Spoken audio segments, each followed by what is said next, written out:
There are two issues that you mentioned that are linked. Support for the post office, which desperately needs support, but also mail-in voting. The president is tweeting today, kind of rage tweeting about the possibility of mail-in voting. And as I've said before in this program, the one thing that I share with the president is that we both vote by mail. You are a representative from a state where all of the voters of California are going to get ballots in the mail that they can use. What is it that your legislation does to help allow mail-in voting, and what does it also do at the same time to support the post office? Fine, thank you for that. First of all, we're now calling it voting at home because that's really what it's all about, enabling people to vote at home.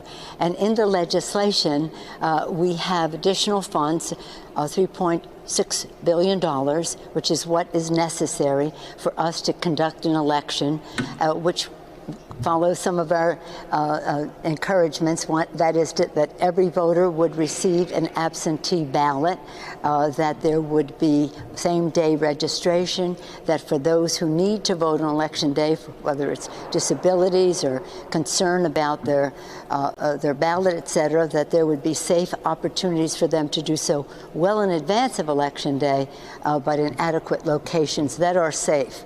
This becomes a health issue. This becomes a health issue, as we saw in Wisconsin. Standing in those lines for that amount of time, going to places that are enclosed, is dangerous to your health. And again, vote by mail is more democratic. It gives people more options. It removes obstacles and barriers to voting, which is what we want to do, voting at home. Essential to it is a lively, thriving postal system. It's interesting to note that what we have in the bill for the postal system is what has been recommended by the bipartisan Board of Governors of the U.S. Postal Service, all of them appointed by President Trump.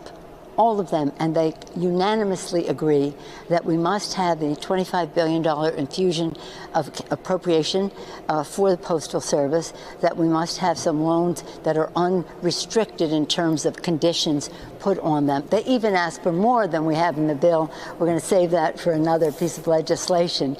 But right now, what we're acting upon is the recommendation of the bipartisan Trump-appointed Postal Service. And that is, as I have mentioned, over 1 billion people last year, more like 1.2 billion people, 1.2 billion packages of medicine have gone through the mail. 90% of the medicine needed by our veterans comes to them through the mail. So this is a health issue in addition to a convenience issue for the American people in terms of shelter in place and ordering whatever they order through the mail as a convenience to them. So this is one of our hills of Rome that we will fight and win, and it is about, again, the good health of the American people, both receiving their medicines, but also not exposing themselves to injury.